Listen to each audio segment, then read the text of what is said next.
All right, guys, welcome back to another episode of Toonen to Dillon. I'm AJ Dillon. And I'm Will Toonen. And today we have a superstar who has made waves in the NBA. Yeah, Sam Hauser. Really excited about this one. So Sam's going to be joining the show today.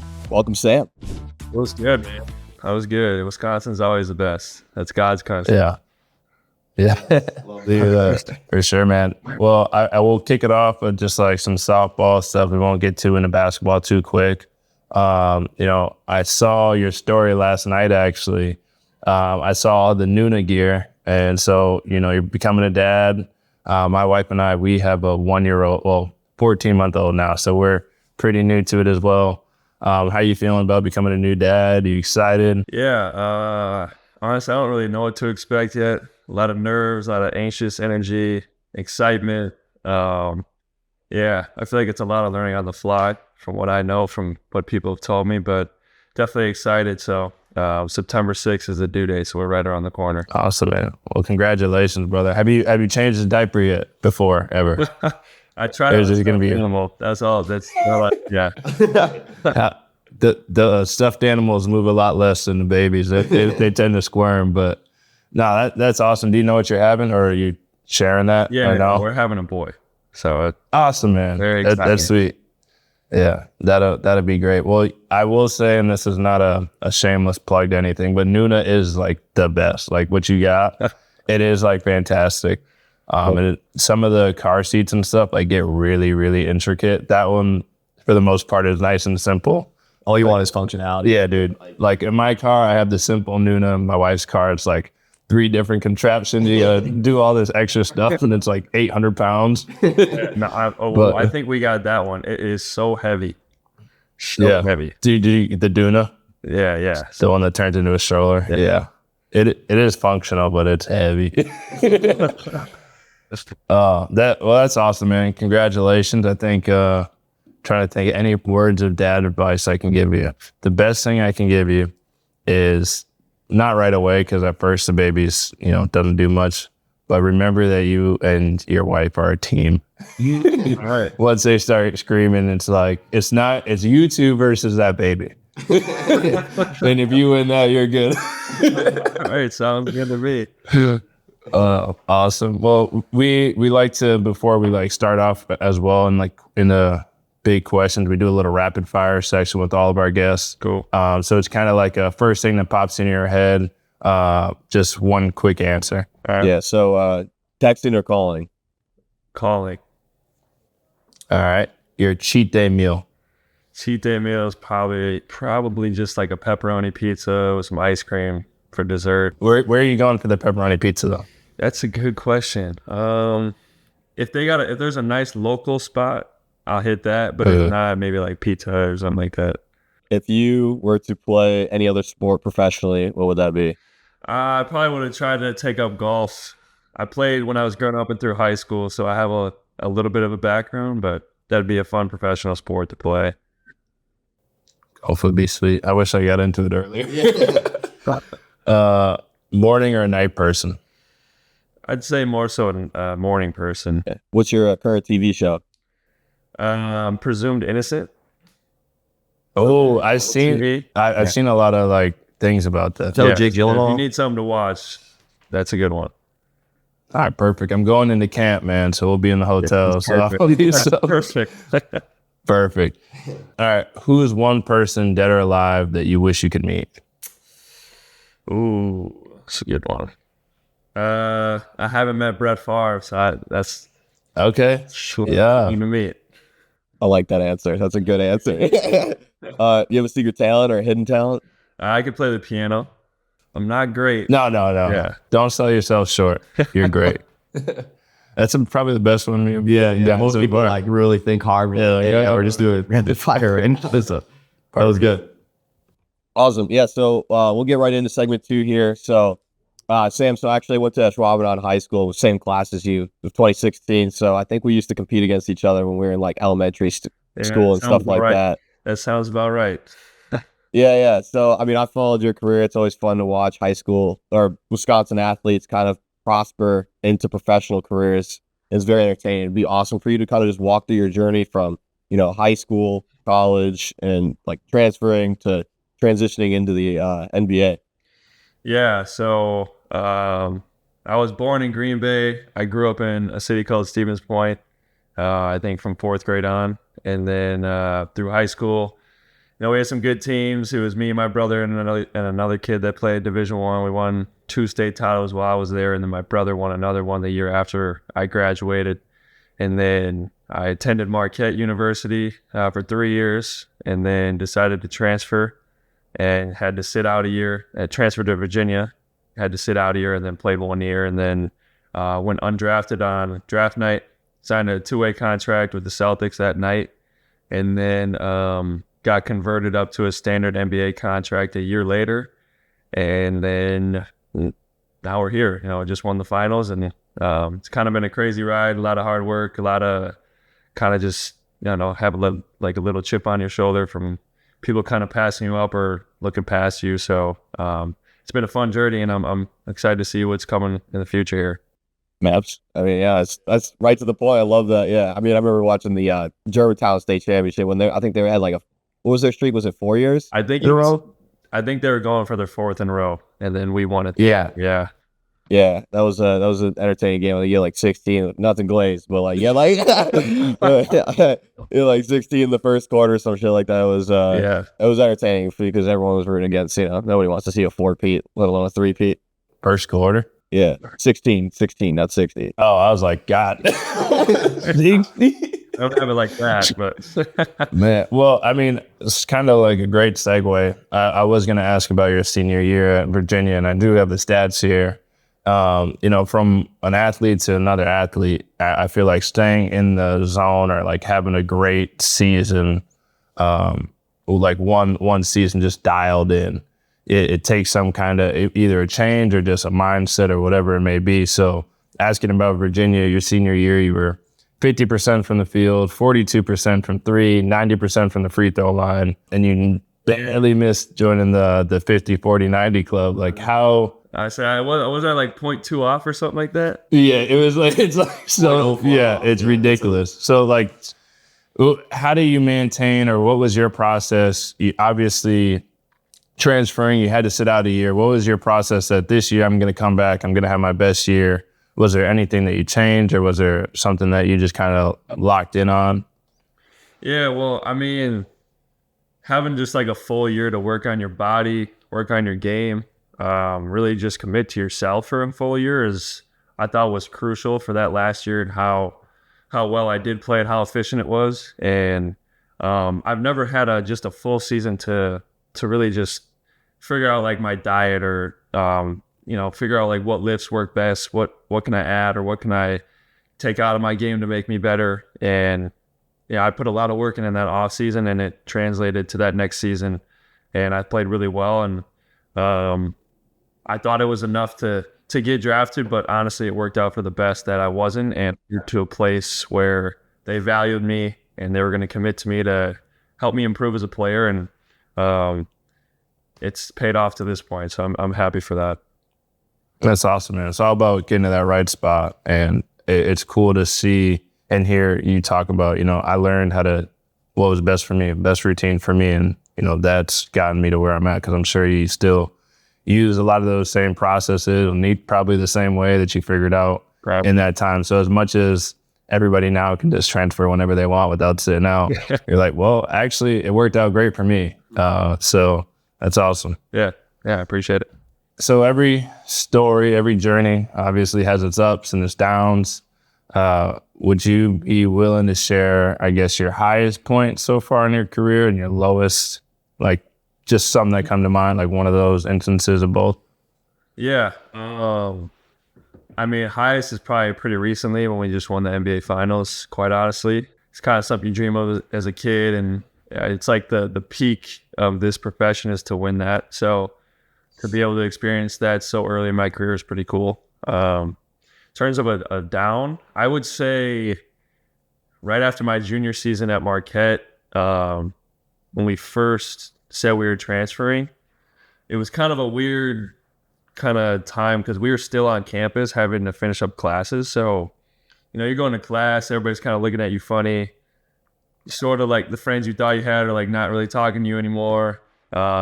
So you're kind of just in a weird limbo of, man, I just want to get out of here. And like, I'm excited for the future. So it was weird. It was stressful trying to pick a school. Going through that process again of getting recruited is, I don't know, annoying, honestly, at times. And having to do it twice was maybe not what I hoped for, but it's kind of what happened. So I think that whole process was stressful and brought on a lot of anxiety and stuff like that. But once it was over, it was a completely different mindset and just knowing what my future was and, what can I do from there on. Had to put you in the fire a little bit. Yeah.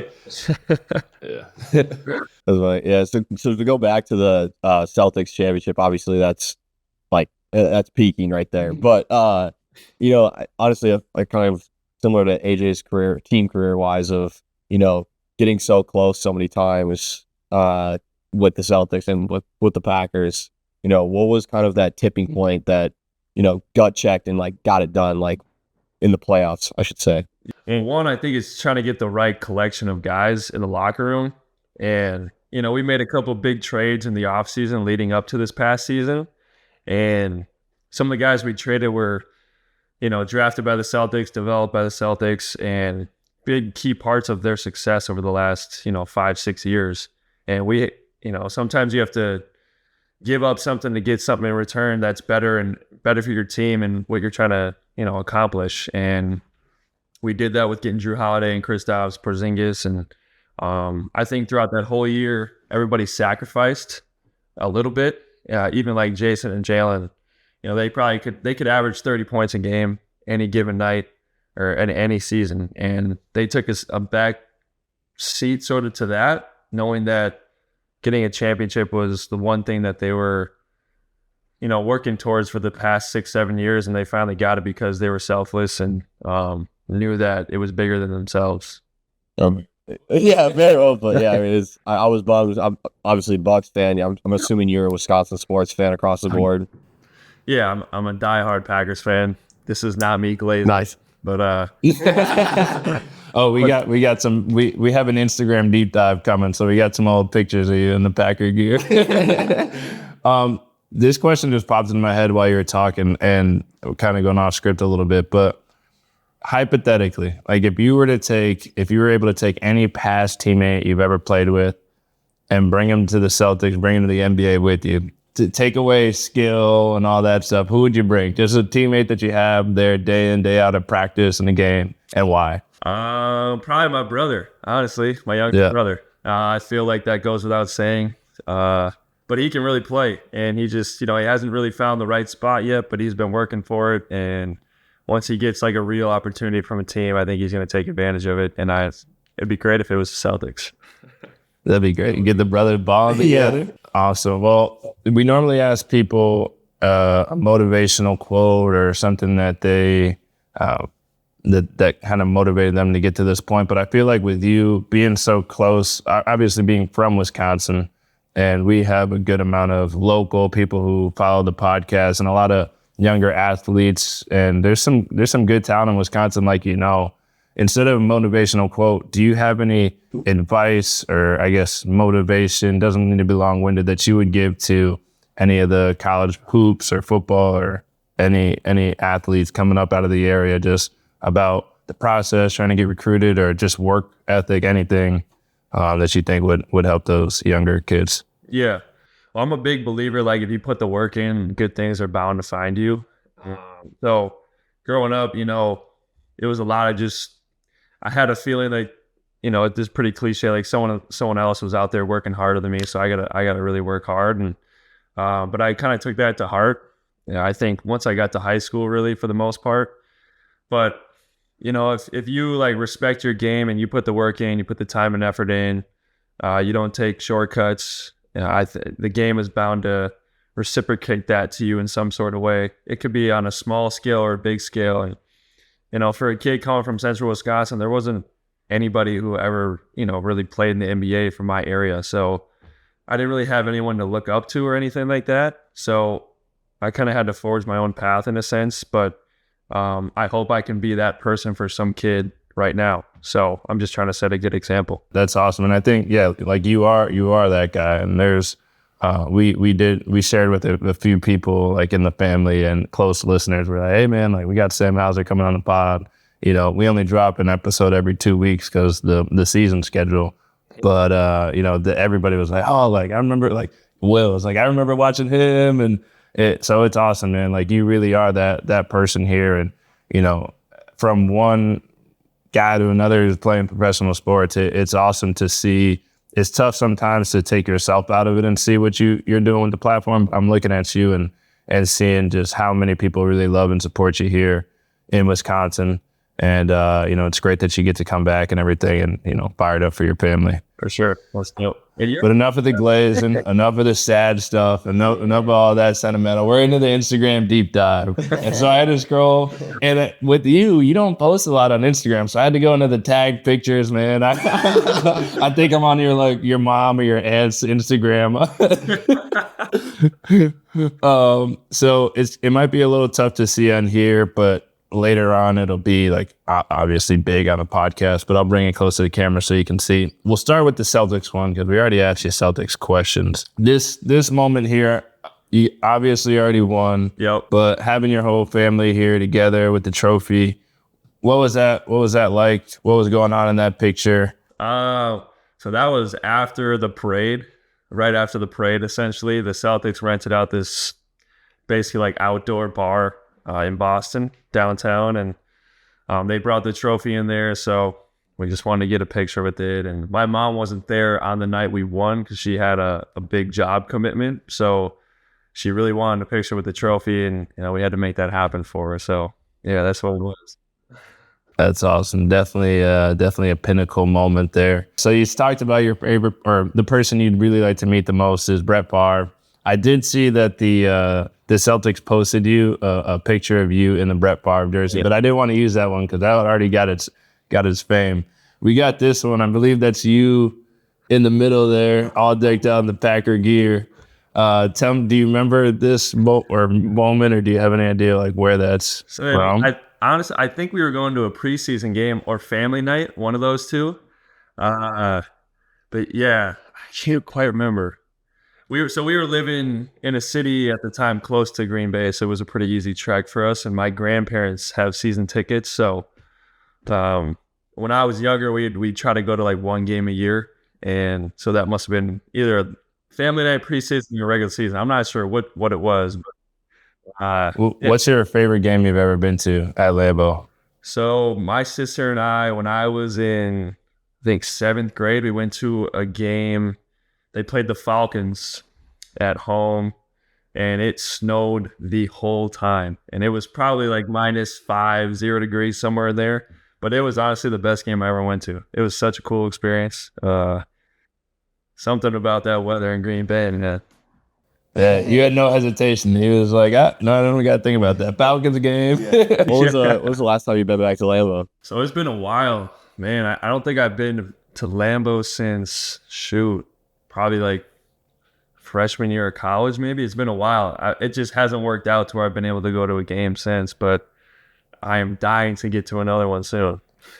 Hey, man, I know a guy who knows a guy. We can make that happen. We got to get you back, man. Sure. When does like camp or the season start for the NBA guys? Like, are you guys able to get to like a week 1 or week 2 game? Because doesn't the season start for you in late October? It's really got to be week 1 or week 2. We start September 25th. So with this year, though, with our kid being born, I'm not going to be able to leave. So yeah, this year pretty much cooked for that. But next year, we'll see if we can bring the little one. You know, maybe we can have a little play day in the family room. You know, that'd be great. We got more toys than you could ever imagine. So yeah, for sure, he would be entertained, man. That is See, this smart guy, he's like, I got to be locked in. He already knows. He's not even going to ask the wife. He's like, absolutely not going to. Oh, that is too good. It is, for me, now I'm just like connecting the two dots. You guys literally did like trading places essentially. Yeah. Because he went to Boston College. No, we just swapped. Exactly. Yeah, we just swapped. Hey, thanks for taking care of my city for me, man. We're trying, man. Hopefully we can return the favor this year. For you know, sure. have our parade out here. You can come have fun with that one. Yes, sir. That'd be sweet. I'll be there. The last one we got here. seems just like yesterday. We were putting up those 4th grade points and hoops jerseys. Now look at us back-to-back state champs. Tell me about this feeling. Obviously, you now won an NBA championship. What was it feeling like winning back-to-back state championships, though? It was pretty cool. As you can tell in that post, it was real sentimental. Hard hitting, but it was cool. That year, we were very good. We kind of steamrolled our way through state, and it's kind of like when we started that year, it was like, all right, well, if we don't win this year, then it's like a true failure of a season. But we won, and it was good to go out on a high note after being a senior and playing with my class of, I think we had 7 or 8 guys in that team in my grade that I think we played together since 4th grade. So just to kind of cap off our high school careers in that way, it was pretty special. Did you guys play anybody out of state at all? Like, because weren't you guys ranked nationally at one point? Yeah, we were. The only teams we played out of state were teams from Minnesota. There was like only a certain amount of games you could play as a high school team in Wisconsin. So we couldn't really go to those national, like Dick's Sporting Goods, national tournaments or anything like that.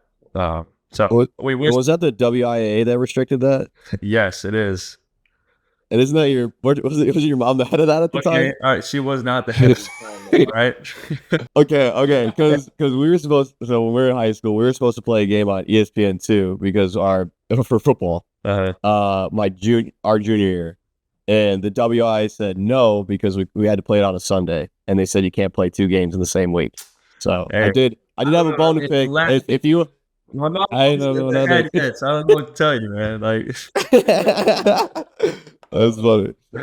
Did she get that changed at least? We'll see. I don't know. I should ask her.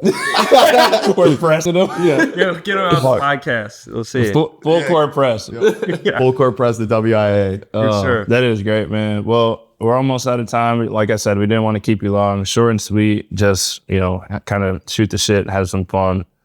Before we wrap up, is there anybody you want to shout out? Anything you got going on? Obviously, about to be a new dad. Season's coming up soon. But is there anything you are working on that you want to shout out? Any brands you're working with? Anything at all? Or the people back in Stevens Point, etc.?